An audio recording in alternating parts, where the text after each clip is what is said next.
ಹೇಳ್ರಿ, ಏನು ವಿಷಯ, ಏನು ಸಮಸ್ಯೆ, ಏನೇ? ಪಂಪಾಪತಿ ಸಿದ್ದಾಪುರ, ಭಾರತೀಯ ಪ್ರಜಾಸೇನೆ ರಾಜ್ಯ ಪ್ರಧಾನ ಕಾರ್ಯದರ್ಶಿ. ನಮ್ಮ ಸಂಘಟನೆ ವತಿಯಿಂದ ಸುಮಾರು 6/8/2026 DSP ಸಾಬ್ರಿಗೆ ಒಂದು ಮನವಿ ಕೊಟ್ಟಿದ್ದೀವಿ. ಯಾವುದು ಅಕ್ರಮ ಮರಳು ಬೆಳೆಯುವ ಬಗ್ಗೆ ಮನವಿ ಕೊಟ್ಟಿದ್ದೀವಿ. ಮರಳು ಇಲ್ಲ ಅಥವಾ ಮಣ್ಣನ?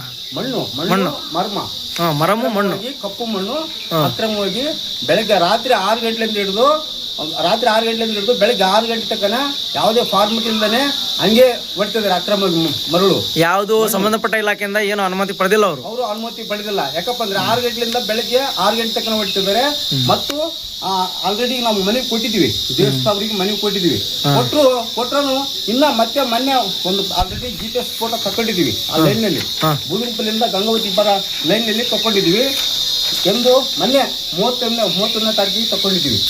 31ನೇ ತಾರೀಕಿಗೆ ತಕೊಂಡಿದ್ದೀವಿ.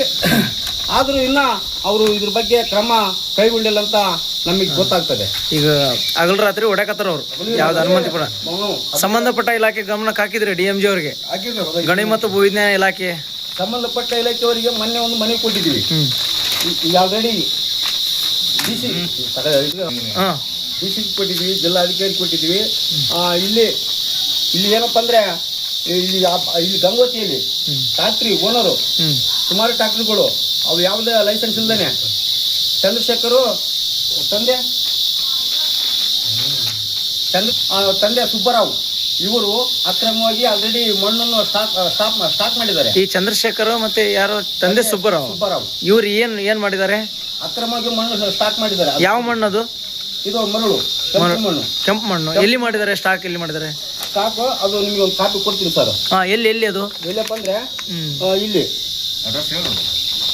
ಹೌದಂದ್ರೆ ಗಮನಕ್ಕೆ ತರೋದು ಗಂಗಾವತಿ ನಗರದಲ್ಲಿ ಐಸ್ಲ್ಯಾಂಡ್ ಹೋಟೆಲ್ ಹಿಂದಿನ ರಸ್ತೆಯ ಬದಿಯಲ್ಲಿ ರಾತ್ರಿ ಸಮಯದಲ್ಲಿ ಚಂದ್ರಶೇಖರ್ ತಂದೆ ಸುಬ್ಬರಾವ್ ಅವರ ಅಕ್ರಮವಾಗಿ ಮರಳು ಸಂಗ್ರಹ ಸ್ಟಾಕ್ ಮಾಡಿ ಟ್ರಾಕ್ಟರ್ಗಳ ಮೂಲಕ ಸಾಗಾಟ ಮಾಡುತ್ತಿದ್ದಾರೆ. ಯಾವುದೇ ಸರ್ಕಾರಿ ಪರವಾನಗಿಲ್ಲ. ಈಗ ಸ್ಟಾಕ್ ಮಾಡಿದ್ದನ್ನೇ ತಮಗೆ ಆಲ್ರೆಡಿ ತೋರಿಸಿದ್ದೀನಿ ಕಾಪಿ. ಇದು ಆಲ್ರೆಡಿ ಜಿಲ್ಲಾಧಿಕಾರಿಗೆ ಕೊಟ್ಟು ಬಂದಿದ್ದೀವಿ. ಸಾಬ್ರಿದ್ದಿಲ್ಲ ಇನ್ವರ್ಟ್ನ ಕೊಟ್ಟಿದ್ದೀವಿ ಮತ್ತು DMG ಅವರು ಸಾಬ್ರಿದ್ದಿಲ್ಲ ಅವ್ರ ಆಪ್ಷನ್ ಕೊಟ್ಟಿದ್ದೀವಿ. ಈಗ ಮುಂದಿನ ಕ್ರಮ ಏನ್ರಿ? ಈಗ ಸಂಬಂಧಪಟ್ಟ ಇಲಾಖೆ ಏನ್ ಕ್ರಮ ತಗೊಂಡಿಲ್ಲ ಅವ್ರ ವಿರುದ್ಧ? ತಗೊಂಡಿಲ್ಲ. ಈಗ ಮುಂದಿನ ಹೆಜ್ಜೆ ಏನ್ ನಿಮ್ದು? ನಿರಂತರವಾಗಿ ಹಗಲಿ ರಾತ್ರಿ ರಾಜರೋಷವಾಗಿ ಹೊಡಿತಿದ್ದಾರೆ. ಇದ್ರ ಬಗ್ಗೆ ಸೂಕ್ತವಾಗಿ ಕಠಿಣ ಕ್ರಮ ತಗೊಂಡಿಲ್ಲ. ಹಂಗಾಗಿ ನಮ್ಮ ನಿಲುವು ಏನಪ್ಪಾ ಅಂದ್ರೆ ಮುಂದಿನ ದಿನಗಳಲ್ಲಿ ಬಳ್ಳಾರಿ ವಲಯ ಮತ್ತು ಮೇಲಾಧಿಕಾರಿಗಳು ವಲಯದಲ್ಲಿ ನಾವು ಉಗ್ರವಾಗಿ ಪ್ರತಿಭಟನೆ ಮಾಡ್ತೇವೆ. ನಮ್ಮ ಸಂಘಟನೆ ಕಾಣಿಸ್ತದೆ. ಯಾಕಪ್ಪ ಅಂದ್ರೆ ಇದು ಹಗಲಿ ರಾಜರೋಷವಾಗಿ ಮರಳನ್ನು ಹೊಡ್ತಿದ್ದಾರೆ ಅಂದ್ರೆ ಈ ಸುಮಾರು ಅಧಿಕಾರಿಗಳಾಗಿರ್ಬೋದು, ಆಡಳಿತ ಸಿಬ್ಬಂದಿ ವರ್ಗ ಆಗಿರ್ಬೋದು, ಇದಕ್ಕೆ ಎಷ್ಟು ಮಟ್ಟಿಗೆ ಶಾಮೀಲಿದ್ದಾರೆ ಎಂಬುದು ಗೊತ್ತಾಗ್ತದೆ. ಯಾಕಂದ್ರೆ ಆಲ್ರೆಡಿ ಮನವಿ ಕೊಟ್ಟರು ಇವು ಪುನಃ ರಾತ್ರಿ ಮೊನ್ನೆ 31ನೇ ತಾರೀಕಿಗೆ 6ನೇ ತಾರೀಕಿಗೆ ಮನವಿ ಕೊಟ್ಟಿವಿ.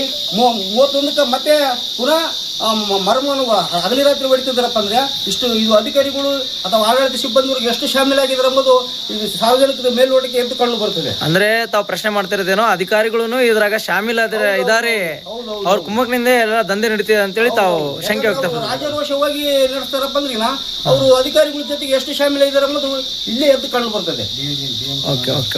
DMG ಅವರು ಮನೆ ಕೊಟ್ರೆ ಅವರು ನಿರ್ಲಕ್ಷ್ಯ ಮಾಡ್ತಿದ್ದಾರೆ. ಅದು ಗಣಿಗಾರಿಕೆ ಭೂವಿಜ್ಞಾನ ಇಲಾಖೆಯವರು. ಮತ್ತೆ ಇಲ್ಲಿ ಸಂಬಂಧಪಟ್ಟಂಗ ಡಿಪಾರ್ಟ್ಮೆಂಟಿಗೆ ಕೊಟ್ರೆ ಅವರು ಯಾಕೆ ನಿರ್ಲಕ್ಷ್ಯ ಮಾಡ್ತಿದ್ದಾರೆ ಗೊತ್ತಾಗ್ತಲ್ಲ. ಯಾಕಂದ್ರೆ ಇದು ಸಾರ್ವಜನಿಕರು, ಯಾಕಂದ್ರೆ ಕಪ್ಪು ಮಣ್ಣು ಸುಮಾರು ಹಗಲಿ ರಾತ್ರಿ ಹೊಡಿದ್ರಿಂದ ಎಲ್ಲಿಂದ ಎಲ್ಲಿಗೆ ಹೊಡಿತಿದ್ದಾರೆ ಅವರು? ಎಲ್ಲಿ ಸರ್? ಎಲ್ಲಿಂದ ತುಂಬಿ ಎಲ್ಲಿಗೆ ಅನ್ಲೋಡ್ ಮಾಡ್ತಿದ್ದಾರೆ? ಈ ಕೊಪ್ಪಳ ಹಿರೇಸಿಂಗೋಗಿ ಮಾರ್ಗವಾಗಿ ಬೂದಿಯಾಳು ಡಂಬ್ರಹಳ್ಳಿ ಅದರ ಮಾರ್ಗವಾಗಿ ಬೋಚನಾಳು ಬೂದಿಯಾಳು ಡಂಬ್ರಾಳು ಅದರ ಮಾರ್ಗವಾಗಿ ಗಿಣಿಗೇರ ಮಾರ್ಗವಾಗಿ ಬುದುಗುಂಪ ಮಾರ್ಗವಾಗಿ ವೆಂಕೇರಿ ಇಟ್ಟಂಗಿ ಬಟ್ಟಿಗೆ ಮತ್ತು ತಮ್ಮ ಕೆಲಸ ಕಾರ್ಯಗಳಿಗೆ ಇದನ್ನು ವೈಯಕ್ತಿಕವಾಗಿ ತಮ್ಮ ಯಾವುದೇ ಪಾರ್ಮಿಟ್ ಇಲ್ಲದೇ ಮಣ್ಣನ್ನು ಸಾಗಾಟ ಮಾಡ್ತಿದ್ದಾರೆ. ಸರ್ಕಾರಕ್ಕೆ ತುಂಬಾ ನಷ್ಟ ಆಗ್ತದೆ. ಆಮೇಲೆ ಅಲ್ಲಿ ಇರ್ತಕ್ಕಂಥ ಎಲ್ಲಿ ಸುಮಾರು ಡಂಬ್ರಹಳ್ಳಿ ಬೋಚನಹಳ್ಳಿ ಹಿರಿಸಿಂಗೋಗಿ ಅಲ್ಲಿರ್ತಕ್ಕಂಥ ಜನಗಳು ಸಾರ್ವಜನಿಕರು ಸಾರ್ವಜನಿಕರು ನಿವಾಸಿಗಳು ಇರ್ತಾರಲ್ಲ, ಮತ್ತೆ ರಸ್ತೆಯಲ್ಲಿ ಬದಿಯಲ್ಲಿ ಇರ್ತಕ್ಕಂಥ ನಿವಾಸಿಗಳು, ಆ ವಾರ್ಡ್ನಲ್ಲಿ ಇರ್ತಕ್ಕಂಥ ನಿವಾಸಿಗಳಿಗೆ ಬಹಳ ತೊಂದರೆ ಆಗ್ತದೆ. ಯಾಕಂದ್ರೆ ಅವ್ರಿಗೆ ನಿದ್ರೆ ಮಾಡೋಕ್ಕೂ ತೊಂದರೆ ಆಗ್ತದೆ. ಹಗಲಿ ರಾತ್ರಿ ಟಿಪ್ಪರ್ಗಳು ಓಡಾಡೋದ್ರಿಂದ ಅಲ್ಲಿ ಸಾರ್ವಜನಿಕರಿಗೂ ತೊಂದರೆ ಆಗ್ತದೆ. ಈಗ ಒಟ್ಟಾರೆ ಈಗ ಸಂಬಂಧಪಟ್ಟ ಇಲಾಖೆ ಗಮನ ಹರಿಸಿ ಅವ್ರ ವಿರುದ್ಧ ಕ್ರಮ ಕೈಗೊಳ್ಬೇಕಂತೇಳಿ ತಾವು ಹೇಳ್ತೀರಿ. ಇಲ್ದಿದ್ರೆ ಮುಂದಿನ ದಿನಗಳಲ್ಲಿ ತಾವು ಹೋರಾಟ ಮಾಡ್ತೀವಿ. ಹೋರಾಟ ಮಾಡ್ತೀವಿ ಮತ್ತೆ.